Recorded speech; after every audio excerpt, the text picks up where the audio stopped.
Bueno, bienvenidos a otra jornada de Interresidentes. En esta situación vamos a hablar de HIV en terapia intensiva. En cuanto a lo que sería una pequeña introducción, vamos a hacer un paréntesis antes de continuar con esto. No vamos a hablar ni de qué es el virus, ni cómo se transmite, ni de la cápsula, de la conformación, de las enzimas. No es la idea de esta clase, digamos. Simplemente de ver la relación que va a tener el VIH en los pacientes que ingresan al servicio de terapia intensiva. La primera descripción de la infección aguda del VIH se produjo como una mononucleosis y fue descrita en el año 1985. Existen y existían en ese momento dificultades para identificar a los pacientes que se presentaban con VIH, por lo cual era difícil establecer los ensayos clínicos y establecer la terapia antirretroviral que fue propuesta años próximos. Eh, Cabe destacar que la incidencia de las infecciones oportunistas ha ido disminuyendo potencialmente desde la inclusión del tratamiento antirretroviral, conocido por las siglas en inglés como HAART, Highly Active Antiretroviral Therapy, en el año 97. Actualmente se recomienda el uso de las terapias antirretrovirales desde el momento del diagnóstico del paciente portador de HIV. Muy distinto es paciente SIDA, paciente HIV portador, digamos, ¿no? Hay distintos grados de recomendaciones dependiendo la cantidad de las células de CD4, digamos, ¿no? Y en Argentina puntualmente se recomienda ofrecer a todo paciente que se encuentra con diagnóstico de VIH positivo el inicio del tratamiento con los antirretrovirales, digamos, ¿no? Debe iniciarse cuanto antes, por ejemplo, también en situaciones especiales como las embarazadas también se debe realizar, incluso posterior al parto, digamos, ¿no? En los primeros años de la pandemia, todos los pacientes que ingresaban a la terapia intensiva tenían una alta mortalidad, digamos un 90%, lo que lo convertía en un carácter excluyente. Paciente con HIV se decidía no ingresar a la terapia intensiva debido a que era casi impensado la mejoría y que pueda salir el paciente, digamos, ¿no? Actualmente con la inclusión del tratamiento de los antirretrovirales, esto fue modificándose y podemos ver que los últimos estudios que se han realizado la mortalidad varía entre el 8% y el 32% para los pacientes de VIH. Es decir, que actualmente no es un criterio de exclusión para el ingreso de los pacientes al servicio de terapia intensiva. En los inicios, la admisión de los pacientes con VIH era principalmente a causa de la PCP. Vamos a entenderlo como neumonía por Pneumocystis carini. Actualmente, con el uso de la terapia antirretroviral, esto fue disminuyendo y fueron prevaleciendo otras patologías asociadas al VIH que son conocidas como HANA. Más adelante lo vamos a ir viendo, que son comorbilidades asociadas al virus, pero no necesariamente por el daño del virus en sí, digamos, ¿no? En cuanto a lo que sería el porcentaje de admisión, en un 50% las causas van a ser neumonías, 20% sepsis, 20% neurológica y 10% misceláneas. 20% neurológicas dependiendo de la bibliografía, porque en algunos libros, en algunas revistas lo consideran entre 10 y 15%. La falla respiratoria va a seguir siendo el principal motivo de ingreso de terapia intensiva en pacientes con VIH, y si bien la PSP se encuentra presente, no ha sido erradicada, la frecuencia es mucho menor que en sus inicios. En esta jornada vamos a hablar de lo que serían las neumopatías, dado que esto es totalmente extensa la charla que podemos llegar a tener sobre VIH, ya sus causas neurológicas van a ir en otra clase, digamos. Es de suma importancia, primero que nada, nosotros nos encontramos frente al paciente que ya tiene el diagnóstico de HIV. Podemos tener varias situaciones, puntualmente tres. Tenemos un paciente que se conoce HIV y que tiene el tratamiento o que es adherente al tratamiento. Podemos tener un paciente que desconoce su estado de HIV y podemos tener un tercero, que sería un gris, un paciente HIV que no es adherente al tratamiento. Si nosotros tenemos en la atención un paciente HIV, debemos pensarnos, replantearnos, saber cuál es el estado inmunológico de ese paciente, digamos, ¿no? Conocer la cantidad de CD4, conocer la carga viral, porque esto también nos va a permitir establecer distintas situaciones y ir pensando justamente cuáles van a ser los agentes causales de la enfermedad. Cabe destacar que no hay que hacer un recuento de CD4 en situaciones agudas, debido a que esto puede ser dar, no digo falsos negativos, sino un número equivocado, un número erróneo, por debajo de lo que podría llegar a ser lo normal para ese paciente y considerarlo que está en otro estadio. Y con eso dirigirnos a establecer un tratamiento totalmente erróneo, digamos, ¿no? Esto es un poco de lo que sería la epidemiología a nivel mundial, sacado de los reportes de la OMS. Estamos hablando de pacientes que actualmente tienen VIH, que son positivos, que son portadores. Estamos hablando de 38 millones de personas. Viendo y considerando que Argentina tiene 55 millones aproximadamente de habitantes, estamos hablando de un 80% de la población argentina, obviamente para hablar de magnitud, digamos, ¿no? Estaría siendo portadora de HIV. Las nuevas infecciones están cerca del reporte de 1.7 millones para el año 2018 y las muertes relacionadas a esta patología eh, es cerca del 2%, digamos, ¿no? 770.000 casos de mortalidad en el 2018. Un poco más de epidemiología, no viene al caso. Y en cuanto a definiciones, vamos a hablar que la infección del VIH lo vamos a establecer según los intervalos, ya sea VIH aguda, reciente, primaria y temprana, después del contacto o de haber estado expuesto al virus. En cuanto a las características clínicas, vamos a hacer un abordaje en general. Hay hasta un 60% de pacientes que cursan con una infección asintomática, pero que en realidad el paciente sí manifiesta una sintomatología, algún signo, pero son totalmente banales, son efímeros, inespecíficos, incluso no llevan al paciente a la consulta, digamos, ¿no? Lo pasan simplemente desapercibido. En cuanto a lo que es la evolución temporal, la infección sintomática se va a presentar de 2 a 4 semanas, pero puede llegar inclusive hasta demorar 10 meses en manifestarse. Esto también va a depender, primero que nada, de la ruta por la cual uno se expone.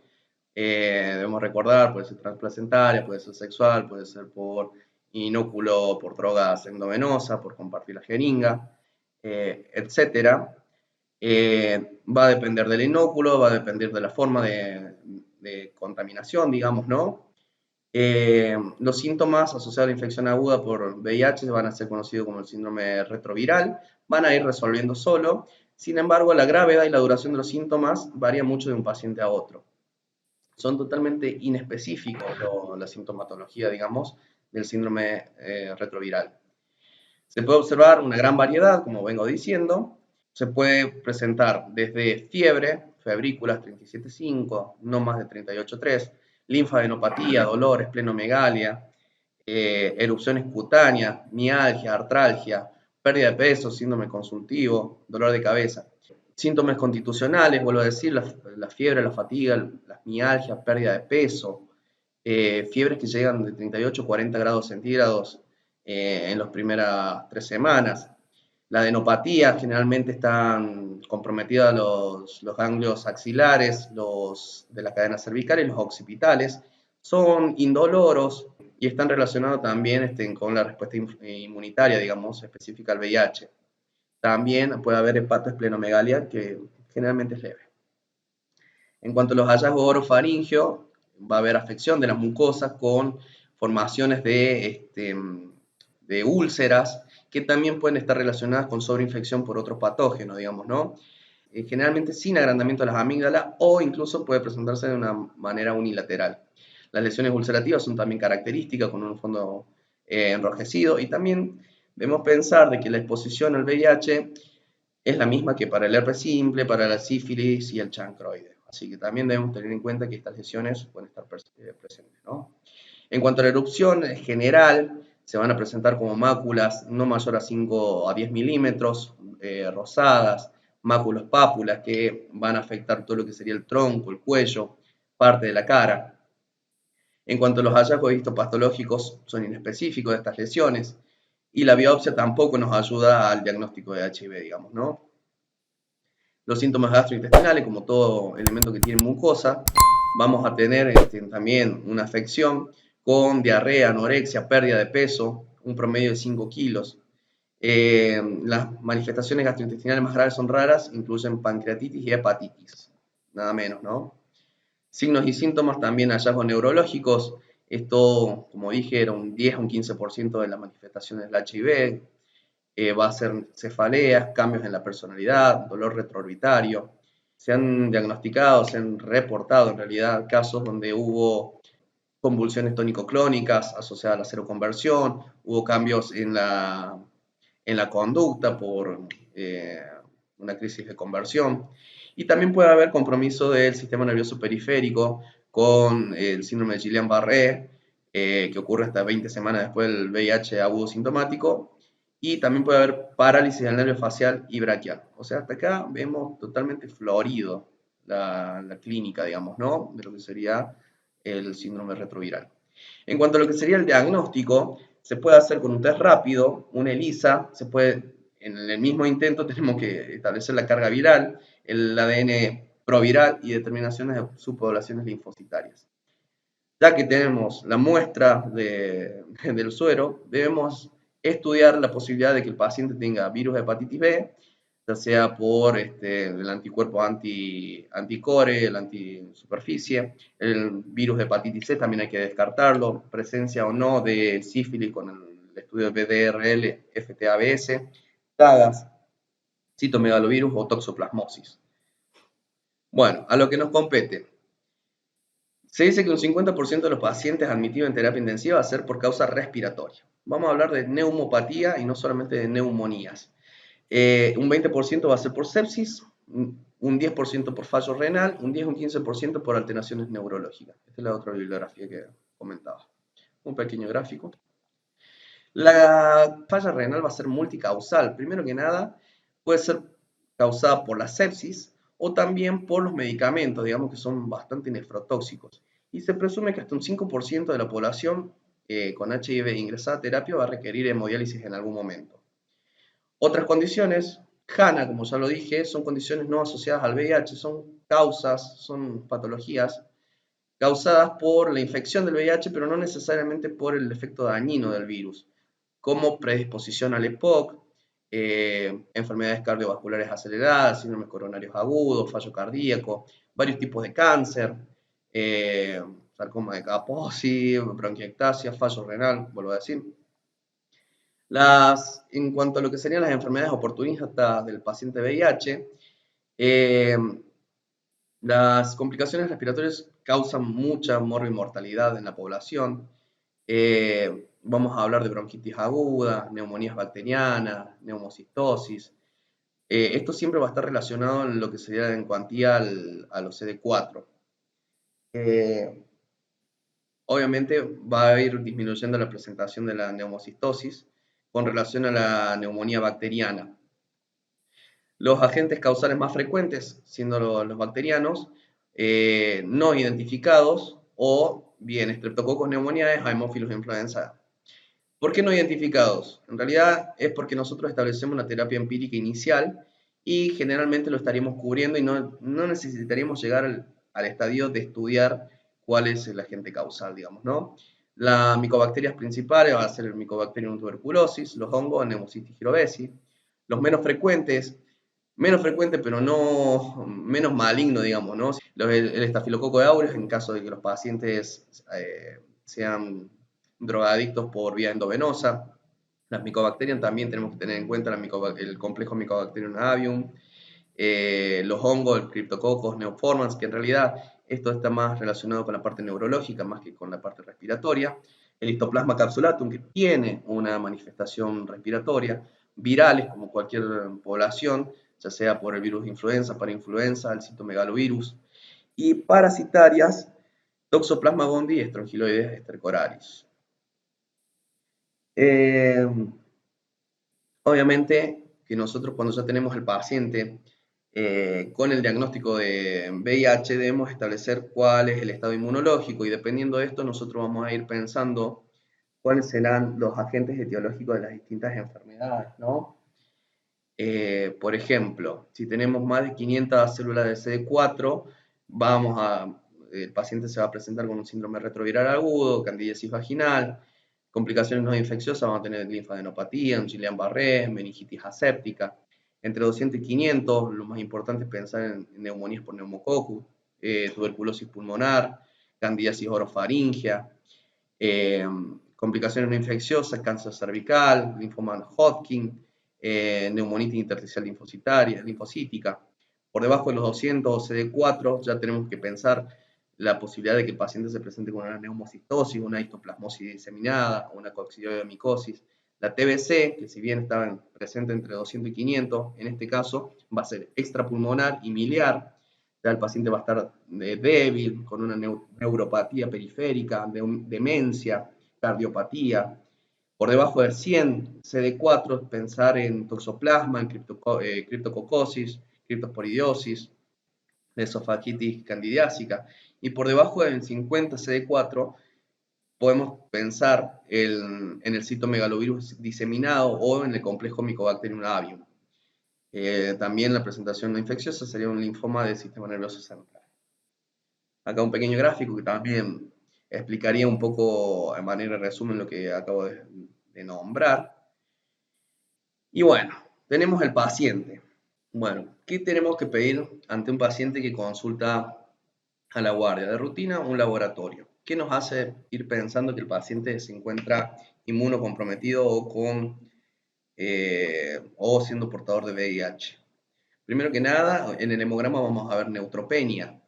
Si nosotros encontramos una placa sugestiva de una nemocistosis, deberíamos pedir el LDH, que va a estar con una relación directa con la gravedad de la enfermedad, digamos, ¿no? Pero la LDH también es inespecífica, no es de que vamos a hacer el diagnóstico. La LDH se va a encontrar elevada incluso en distintas isquemias, por ejemplo, isquemia miocárdica, isquemia mesentérica. En cuanto a lo que serían los hemocultivos, podemos buscar, si tenemos una neumonía, buscar el Streptococcus pneumoniae, buscar la histoplasmosis. También podemos hacer estudios como el esputo, un seriado, tinción de Gram, Sil-Nielsen, el esputo inducido. Todo esto para establecer el diagnóstico, digamos, ¿no? La PL también podemos utilizarla, vamos a encontrar una pleocitosis. También es para excluir una meningitis. El paciente puede presentarse con un cuadro neurológico como un meningismo, fotofobia, rigidez de nuca, etc. Y obviamente la radiografía de tórax. ¿Qué vamos a encontrar en la radiografía de tórax? Podemos encontrar distintos patrones. Los principales van a ser los infiltrados intersticiales difusos, donde vamos a tener el complejo de Mycobacterium, tuberculosis, neumocystis jirovesi, histoplasma, toxoplasma. Si tenemos una consolidación focal, pensar en un origen bacteriano, un Streptococcus pneumoniae, un Haemophilus influenza, tuberculosis también. Si encontramos nódulos o masa, pensar en tuberculosis, Cryptococcus neoformans, aspergilosis. Enfermedades cavitales también pensar en unas neumonías bacterianas, ya sea una pseudomonas, un estáfilo, pensar en tuberculosis, criptococo, nocardia, neumocistosis, neumocitis jirovesi. Si tenemos adenopatía miliar, tuberculosis. Y más que nada prestar atención que hasta un 10% de los pacientes que se presentan con una radiografía normal pueden pueden tener neumocistosis o tuberculosis. Vamos a ver unos pequeños ejemplos. Acá está esta hermosa placa, digamos. Encontramos infiltrados algodonosos, como vidrio despulido, que abarca toda la economía de los pulmones. Vemos que no respeta ningún lóbulo. Ya, si te cae un paciente con hemoptisis, tos productiva, mucopurulenta, tenés esta placa y no se te ocurre de que el paciente se va a complicar, y no es lo nuestro la medicina, sinceramente. Acá encontramos imágenes nodulares, cavitarias inclusive, pequeñas cavernas, digamos, ¿no? Esto es una placa de una neumocistosis. Es muy parecido también a la histoplasmosis. Acá en este caso vemos una neumonía con un bloque neumónico que va a abarcar el lóbulo medio y el lóbulo superior. Si hacemos un pequeño zoom, vamos a ver Broncograma aéreo, la verdad que la definición no me ayuda para nada, pero en comparación al pulmón sano, el pulmón izquierdo, vemos de que está totalmente infiltrado, incluso zonas de atelectasia. Va a respetar también la cisura del lóbulo medio. Y esto es una placa de un paciente que vamos a encontrar, primero que nada, una cisuritis, yendo de afuera hacia adentro, una cisuritis, y una imagen cavitaria, digamos, ¿no? Con un infiltrado para iliar del pulmón derecho. Esto es una placa de un paciente con tuberculosis. Pruebas diagnósticas, nos encontramos frente al paciente. Cuando debemos pensar en nosotros en progresar las pruebas es cuando tenemos un paciente que no responde al tratamiento empírico inicial, es decir, iniciamos en un paciente con una neumonía, iniciamos con betalactámicos, macrólidos y vemos que no tiene mejoría, sigue con fiebre después de los 3 días. Bueno, listo, pensar en buscar el agente etiológico, digamos, ¿no?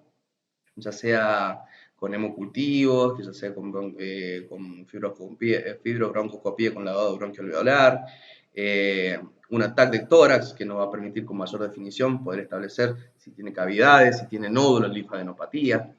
La fibrobroncoscopía nos da una alta sensibilidad para establecer si tiene neumocistosis, si hay presencia del sarcoma de Kaposi, y la toma de biopsia para establecer el citomegalovirus. También podemos hacer antígeno en orina para el histoplasma o incluso pensar en la posibilidad de que el paciente se presente con aspergilosis.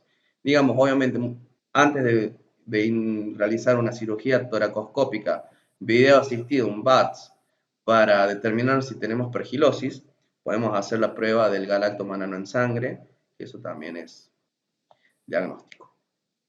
Hablamos de neumonías. Vamos a pensar en neumonías bacterianas, neumonía por neumocitis girovesi, la histoplasmosis y la tuberculosis en este tipo de pacientes. Ya vemos cómo el paciente, de hecho, el paciente que ingresa a terapia es un paciente que se encuentra en un estado crítico, y ni hablar si estamos hablando de un paciente inmunosuprimido. O sea, es la tormenta perfecta para complicaciones, digamos, ¿no? Las neumonías bacterianas son las que se presentan mayormente como afecciones respiratorias en los pacientes VIH. No va a correlacionarse con el estado del CD4, pero se estima que debido a la alteración de la función humoral, hay disminución de la IgA, secretoria mucosa, y niveles séricos bajos también de la IgG, subtipo 2. Esto va a predisponer a las infecciones en las neumonías bacterianas, digamos, ¿no? También va a haber situaciones, por ejemplo, después del año 93 se consideraba como criterio diagnóstico o definición de SIDA la presencia de 2 o más episodios de neumonía durante un año. O sea, miremos la importancia, ¿no? Bueno, las neumonías son la principal causa de muerte y mortalidad en este tipo de pacientes, frecuente en todos los estadios, es decir, no respeta los CD4. Los factores de riesgo obviamente va a estar relacionado con la inmunodeficiencia progresiva, el tabaquismo. Va a haber mucha más recurrencia de las neumonías y obviamente, si bien no está relacionado con la cantidad de CD4, sí la mortalidad está relacionada con la cantidad de CD4. Por debajo de 100, eh, casi el 90% de los pacientes progresa al shock, a una progresión radiológica, con complicaciones, con distrés. En cuanto a lo que serían las neumonías bacterianas, los agentes etiológicos principales serían el Streptococcus pneumoniae, que se da en toda la población, no necesariamente en los pacientes inmunocomprometidos, el Haemophilus influenza también. La Pseudomonas aeruginosa y el Staphylococcus aureus, como ya lo venía diciendo, son bastante más complicados en caso de que se manifiesten las neumonías por estos.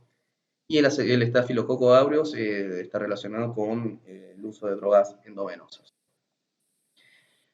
El tratamiento empírico inicial, el TEI, vamos a ver, dependiendo el estado general del paciente, podemos establecer un tratamiento ambulatorio o decidir si lo vamos a internar en una sala común o en terapia intensiva. El paciente ambulatorio, nosotros recibimos en la guardia, se presenta con fiebre, fiebre de más de 38,3, inició hace 3 días, el paciente tiene tos, decaimiento, expectoración mucopurulenta, listo, le hacemos la placa, encontramos un bloque neumónico y establecemos el tratamiento empírico inicial, que va a ser con amoxicilina o amoxicilina y ácido clavulánico. En caso de que el paciente sea alérgico, se puede pensar en un macrólido, una citromicina, una claritromicina, o incluso una cefalosporina de tercera generación como la ceftriaxona. Obviamente que si nosotros vemos que el paciente tiene un bloque neumónico, no lo vamos a mandar a la casa. No hay gente en su sano juicio que haga esto, digamos, ¿no? Debemos ingresarlo ya sea en una sala común o en terapia intensiva e iniciar inmediatamente el tratamiento, ya sea un beta-lactámico de cuarta generación, un macróleo, una fluoroquinolona y la ceftriaxona, perdón. Y en terapia intensiva se mantiene el mismo esquema, pero hay que recordar que no podemos utilizar la monoterapia. Siempre tenemos que utilizar la combinación tanto de un beta-lactámico con un macrólido. Por ejemplo, no sería un beta-lactámico de cuarta generación, sino una ampicilina sulbactam, 3 gramos cada 6 horas, y un macrólido, una claritromicina endovenosa, 500 miligramos cada 12, durante 7-10 días o incluso hasta 21 si es que no tiene mejoría. Y obviamente de que ir pensando si que el paciente no muestra mejoría, pensar de que el agente causal está fuera de ese espectro o hay algo sobreagregado o se ha formado un empiema, un foco, un absceso, etc. La clínica de la neumonía, como ya dije, se va a presentar de manera aguda, menor de 72 horas, con fiebre, escalofrío, expectoración mucopurulenta. El diagnóstico lo vamos a hacer por laboratorio, ya sea por radiografía, por el esputo. Eh, el tratamiento empírico inicial debe iniciarse después de haber tomado las muestras para los cultivos, obviamente. Va a ser sesgado el estudio, si es que nosotros tomamos hemocultivos después de 5 días que el paciente permanece con tratamiento antibiótico. Nos va a dar negativo, siendo que puede ser un falso negativo. El tratamiento de elección va a ser justamente la amoxicilina, puede ser amoxicilina sola o amoxicilina con ácido clavulánico, dependiendo si tenemos cobertura contra las beta-lactamasas. Generalmente es 1 gramo cada 8 horas. Y si se encuentra internado, en vez de ser amoxicilina, vamos a pensar en ampicilina, 1 gramo, 1,5 a 3 gramos cada 6 horas, de manera endovenosa. Tratamiento alternativo en pacientes que son alérgicos, podemos utilizar la ceftriaxona. En nuestro medio no es muy recomendado porque genera mucha resistencia. Situaciones especiales, podemos utilizar también la levofloxacina, 500 miligramos cada 24 horas, la claritromicina, la clinda, la citro. Obviamente, no utilizar monoterapia. ¿Cómo pretendemos de que el paciente responda al tratamiento? Tenemos que pensar que va a mejorar en 48 a 72 horas. Si no hay mejoría, pensar en un empiema, en un absceso, un foco extrapulmonar, que no estemos tratando otra infección. Por ejemplo, si nosotros estamos pensando en una neumonía, el paciente está con una infección asociada a catéter, también puede haber que no haya mejoría, pero no necesariamente es porque no estemos cubriendo la neumonía. La duración va a ser de 7 a 10 días, dependiendo del compromiso, y si evoluciona con complicaciones puede extenderse hasta 21 días. También la neumonía por Haemophilus influenza se va a manifestar también de manera aguda con expectoración mucopurulenta, una incidencia 100 veces mayor, pueden ser causadas por cepas no capsuladas y también puede haber manifestaciones subagudas, digamos, ¿no? Con infiltrados intersticiales difusos. El hemocultivo va a tener una sensibilidad hasta 40%. El tratamiento, no me voy a detener, casi que es el mismo por el tratamiento del Streptococcus pneumoniae, con amoxicilina, estamos hablando de los betalactámicos, los macrólidos. La mejoría también tiene que pensarse en 48 a 72 horas, si no, en caso contrario, pensar complicaciones. La duración tiene que ser de 7 a 10 días, si el paciente evoluciona mal, 21 días. En cuanto a lo que sería la profilaxis o la prevención de la neumonía bacteriana, en los pacientes que se encuentran con portación del HIV, es imprescindible optimizar el tratamiento antirretroviral, el HAR. Hay que establecer la vacunación secuencial con las variables, la BCN13 y la BPN23, no me acuerdo bien las siglas. Y se especula que entre 19 y 64 años tiene que haber una revacunación en los 5 años, las 2 dosis. Y mayores a 65 años tiene que haber revacunación cada 5 años. En cuanto a lo que sería la neumonía por neumocistis girovesi, es considerado originalmente como un protozoario debido a que tiene una morfología, un quiste, un trofosodito y un esperozoito. Escapa a la explicación de esta jornada, pero cabe destacar de que estudios genéticos y de la pared llevaron a clasificarlo taxonómicamente como un hongo, o sea, es tanto un protozoario como un hongo. En principio fue llamado Pneumocystis carini y ahora fue reclasificado como Pneumocystis girovesi. ¿A dónde cabe la importancia? Es de que en la bibliografía lo vamos a seguir encontrando como PSP, que va a ser neumonía por Pneumocystis carini. Se mantiene eso y lo vamos a encontrar como PSP. Es una enfermedad oportunista frecuente en pacientes que no se conocen con HIV, vuelvo a decir, tres tipos de pacientes, el que se conoce como HIV, que es adherente, el que se conoce pero no es adherente, y el que no se conoce. El que no se conoce se va a presentar con una neumonía por Pneumocystis girovesi. Continúa siendo una infección marcadora de SIDA. Cabe destacar de que se va a manifestar cuando los CD4 estén por debajo de 200. Y hay factores de riesgo, obviamente los CD4, si hay neumonías bacterianas recurrentes, si el paciente tiene alta carga viral o si en algún momento observamos la candidiasis oral. Factores de mal pronóstico, si el paciente es añoso, si han tratado la neumonía con antibiótico que no sea trimetroprima sulfamethoxazol, si en el lavado bronquialveolar encontramos citomegalovirus, terrible, y si las CD4 están por debajo de 50. También puede ser mal pronóstico la hipoxemia, la afección pulmonar bilateral extensa, la enfermedad recidivante. Obviamente que el LDH va a ser una relación directa con el grado de afección, digamos, ¿no? De la neumocistosis. Puede haber infecciones pulmonares concomitantes o si el gradiente alveolo arterial es mayor a 30 milímetros de mercurio, lo que nos traduce a que va a haber un shunt a nivel pulmonar donde la sangre que pasa el corazón no va a ser oxigenada, digamos, ¿no? Justamente por la presencia de estos infiltrados. La clínica es característica, disnea progresiva de esfuerzo. Esto generalmente es subagudo con febrículas de 37,5, paciente que se va a desarrollar entre 2 a 3 semanas, con fiebre, tos seca persistente. Esto es para diferenciarlo justamente de las neumonías bacterianas que se desarrollan de una manera más explosiva, digamos, ¿no? En cuanto a lo que es el diagnóstico presuntivo, tener en cuenta un alto índice de sospecha si tenemos un laboratorio con una LDH arriba de 500. Las formas leves o moderadas, vamos a tener un paciente que no se encuentra distresado, con una PAFI arriba de 330, una PO2 arriba de 70. Y obviamente que las formas graves ya el paciente se encuentra distresado y va a requerir otro tipo de soporte y con el ingreso a lo que sería el servicio de terapia intensiva. Cabe destacar nuevamente que el 10% de las radiografías se pueden incluso encontrar normales.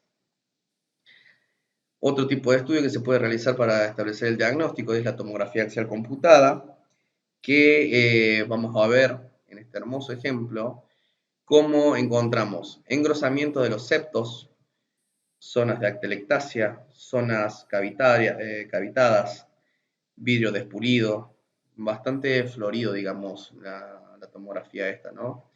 Paciente que tiene un cartel en la frente que dice ingresame a terapia.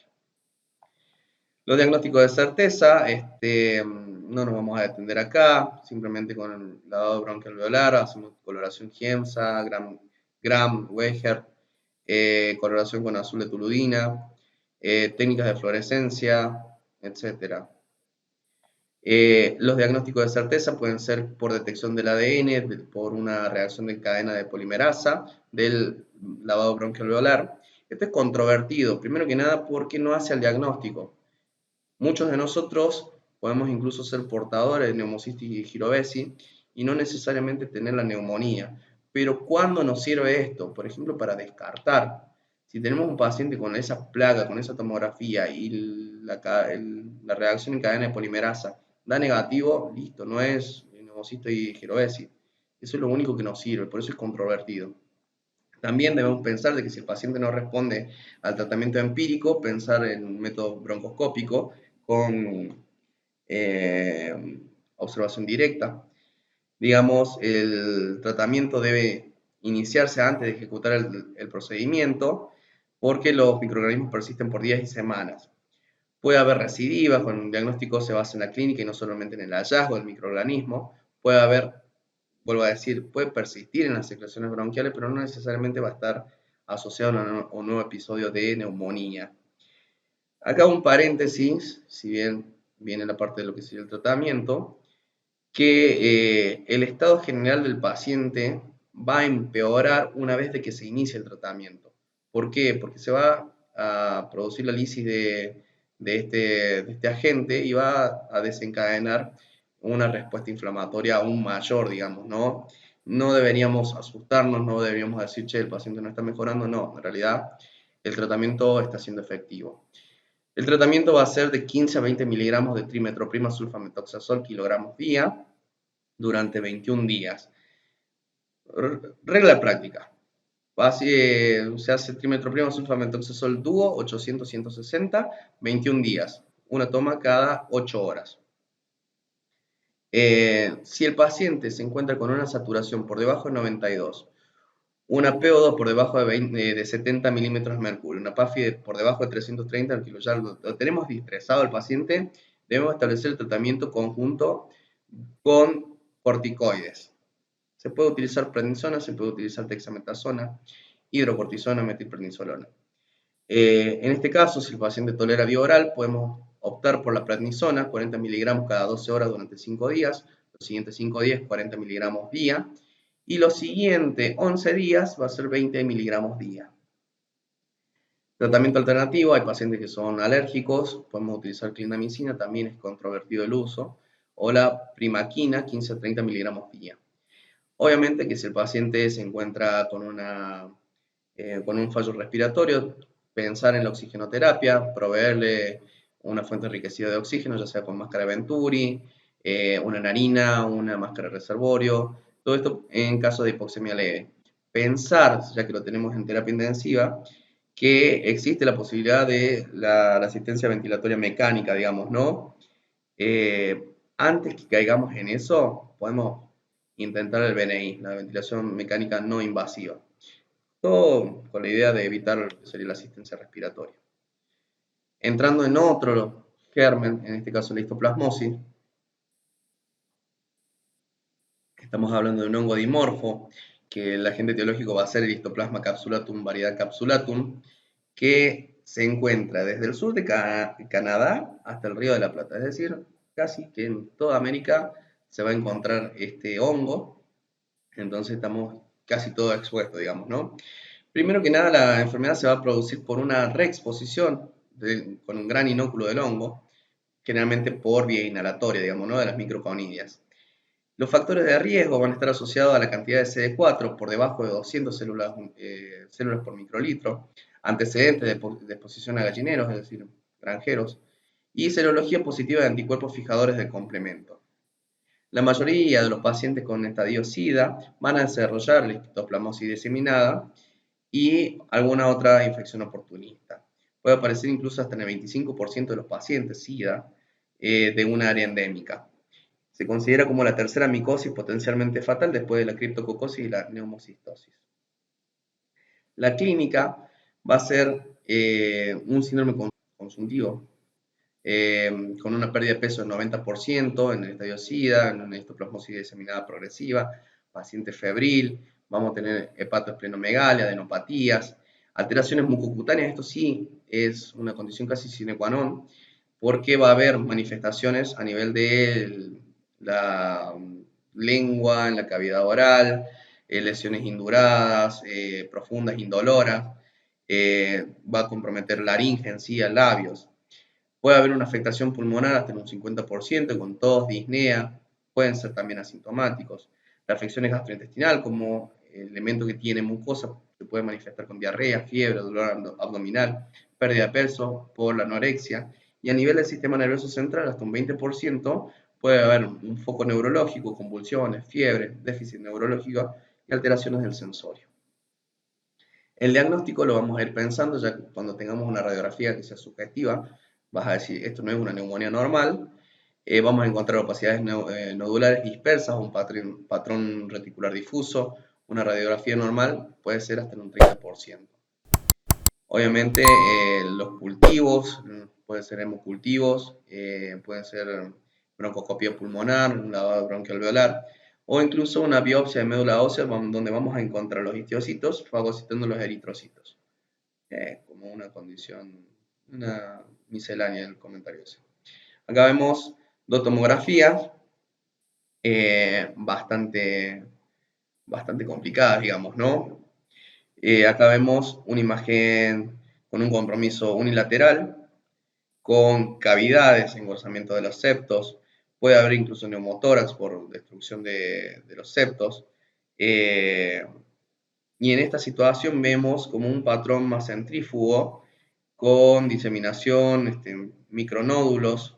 También pensar, no descartar la posibilidad de que sea una TBC miliar en un estadio totalmente avanzado de SIDA.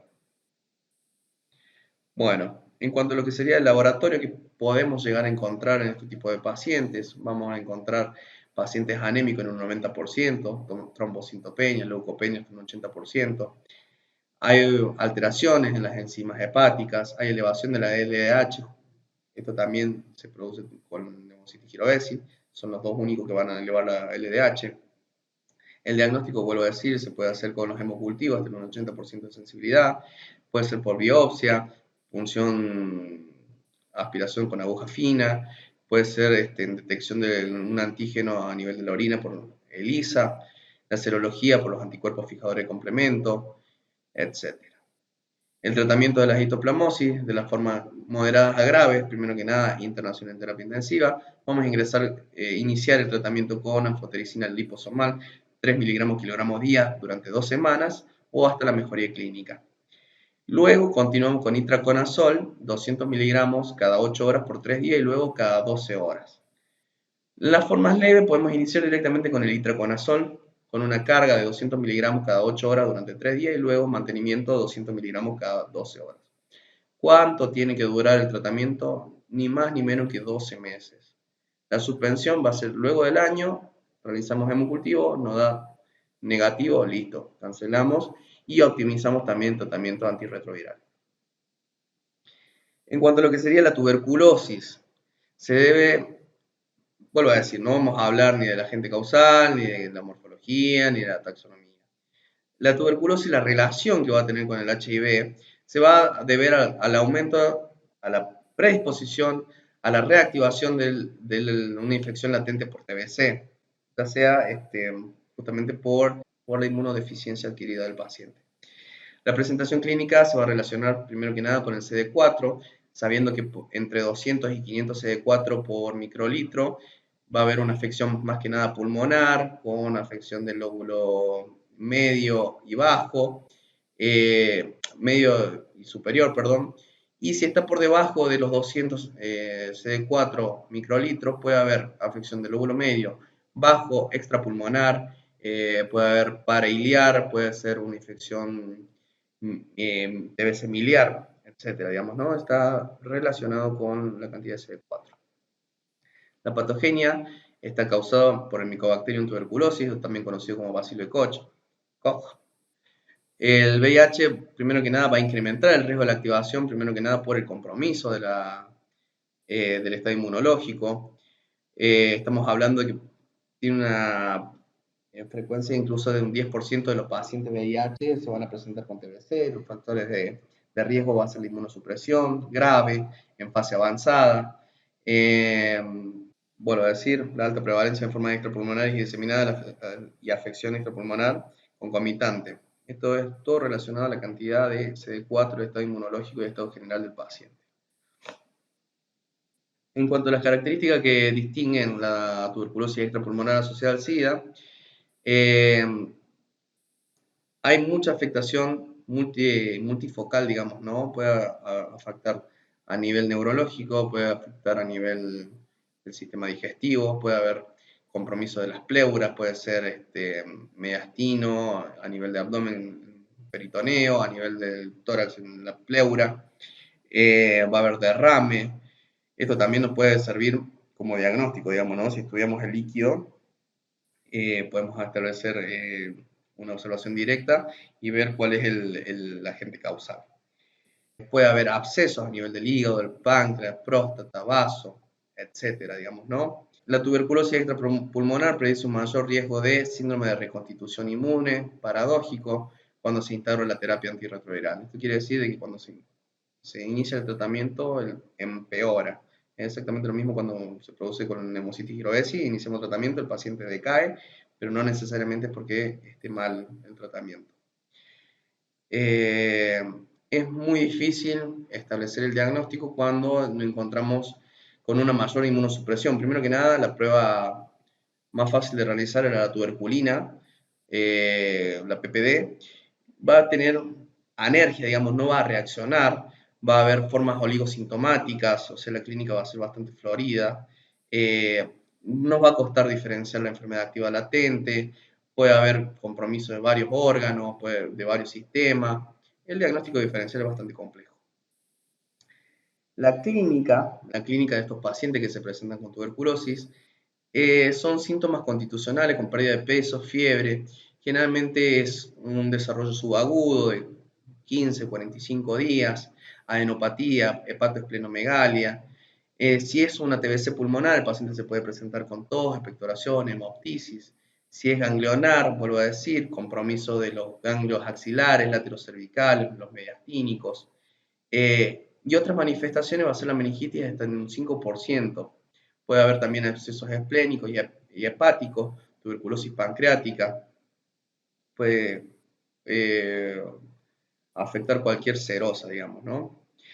¿Qué vamos a encontrar en el laboratorio? Primero que nada, leucopenia, trombocitopenia, anemia, reacciones leucemoides, mielofibrosis y policitemia. El diagnóstico podemos establecerlo ya sea por hemocultivos hasta un 60% de sensibilidad, los métodos bioquímicos. La verdad que no nos vamos a detener en esto. Sí, en el diagnóstico microbiológico, que puede ser por muestra de esputo seriado, generalmente nosotros tomamos 3 días consecutivos y se realiza la baciloscopía, digamos. Puede haber también un lavado bronquialveolar, podemos establecer el estudio de líquido pleural, líquido cefalorraquídeo, sangre, médula ósea. La baciloscopía directa es sensible en un 80%, en una especificidad del 95%. En cuanto a lo que es el diagnóstico por cultivo, es diagnóstico de certeza.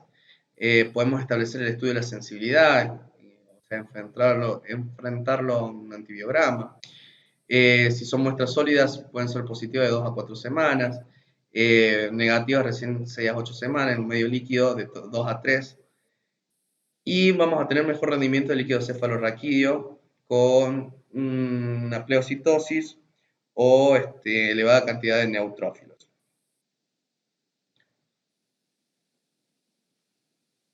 Obviamente nosotros, vuelvo a decir, el enfoque es siempre hacia el paciente. Nosotros nos encontramos ante un paciente que tiene una radiografía de tórax con imágenes atípicas, puede presentarse con un bloque neumónico, con un broncograma, puede presentarse con atelectasia, puede presentarse una cavidad. Si estamos ante una primera infección va a haber compromiso de los lóbulos superiores, una reinfección va a haber compromiso de los lóbulos medios. Esto también va a depender de la cantidad de CD4 que haya. Acá vemos una radiografía donde tenemos compromiso del lóbulo medio y superior, lóbulo medio del pulmón izquierdo, lóbulo superior del pulmón derecho, con imágenes cavitarias, digamos, ¿no? Y este es un caso de un paciente que tuvimos ingresado en la terapia intensiva, donde se presenta con esta neumonía, digamos, con compromiso casi en la totalidad, vemos que no respeta ningún lóbulo del pulmón izquierdo, que en principio fue una neumonía bacteriana que respondió bien al tratamiento, pero terminó siendo también una TBC superpuesta, digamos, ¿no? Vemos imágenes cavitarias, acá vemos cavidades. Dio positivo para la baciloscopía por el esputo seriado, digamos, ¿no? También podemos pedir estudios diagnósticos, por ejemplo, de mayor sensibilidad como la tomografía, que complementa la valoración. Vamos a ver compromiso de los ganglios, vamos a ver el árbol en brote, vemos acá como muy parecido a la histoplasmosis con un patrón miliar, digamos, es un paciente que ya está totalmente complicado, está totalmente avanzado en el estadio de SIDA. Acá vemos una imagen cavitaria que, si bien tiene los septos engrosados, se puede romper e incluso producir neumotórax. El diagnóstico de la tuberculosis, vuelvo a decir, se puede hacer con una reacción de cadena de polimerasa, con una sensibilidad intermedia, con una alta especificidad, pero que no nos permite distinguir justamente qué tipo de micobacteria es. Se puede hacer una punción guiada por una aguja fina ganglionar, con una vaciloscopía, con una sensibilidad de 77%. Y el diagnóstico histológico vamos a ver las lesiones granulomatosas con necrosis central de alta especificidad.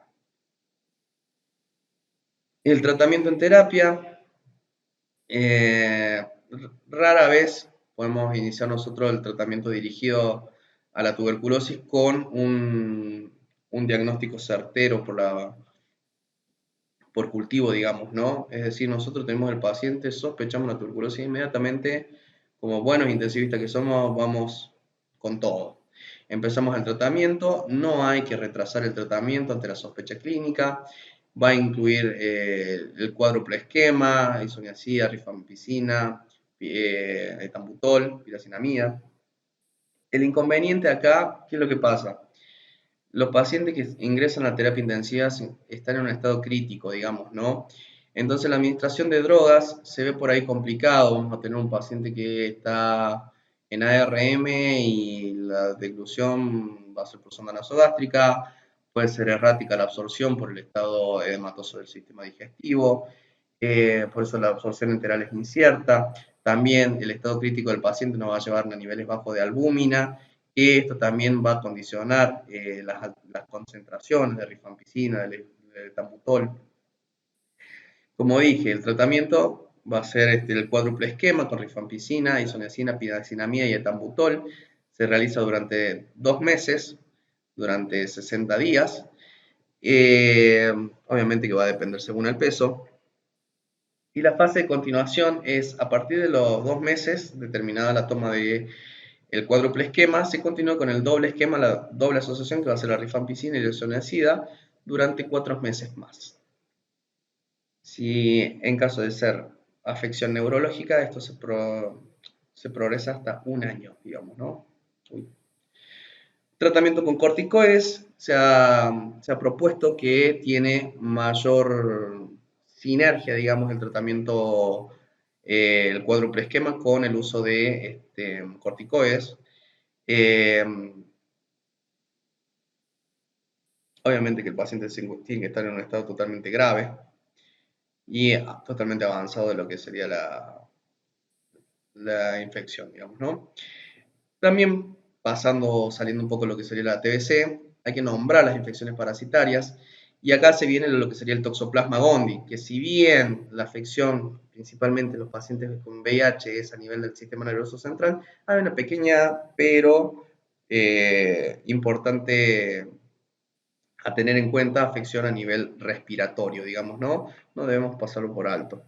El diagnóstico se va a realizar con la demostración del trofosfodito a partir del lavado bronquialveolar y el tratamiento de espirimetamina más sulfadiazina o clindamicina. Misceláneas, y ya casi terminando con la charla, vuelvo a decir, estas son las condiciones HANA, que son las condiciones asociadas al VIH, pero no necesariamente producidas por el daño del VIH, del virus. Tenemos el EPOC. La relación entre el VIH y la enfermedad pulmonar obstructiva crónica no está establecida, o por lo menos hasta la bibliografía donde yo leí, que era en 2018 el Lovesio, pero se acepta que hay múltiples factores que interactúan, digamos, ¿no? Primero que nada, en un estado proinflamatorio con un estrés oxidativo sistémico en el pulmón, e infecciones respiratorias recurrentes y la colonización, digamos, ¿no? De los pulmones. También va a haber predisposición a la enfermedad tromboembólica. Si tenemos en cuenta que los pacientes son drogadictos y utilizan la vía endovenosa, debemos pensar en una endocarditis, digamos, ¿no? Y con esta endocarditis también tenemos que pensar en los microtrombos que se producen y que se disparan y se implantan a nivel pulmonar. La hipertensión arterial pulmonar También no está dilucidada la relación que va a haber entre el VIH, pero sí hay predisposición a desarrollarla. Y se va a definir como un aumento por encima de los 25 milímetros de mercurio en reposo en los capilares o en la presión arterial pulmonar media, digamos, ¿no? Es considerada dentro del tipo 1 de la idiopática. Y no existe relación definitiva con el recuento de CD4. Bueno, un poco lo que sería la bibliografía que utilicé, eh, proveniente del STIC, y de una revisión del Up to Date, también del Carlos Rovesio. Bueno, fue rápido.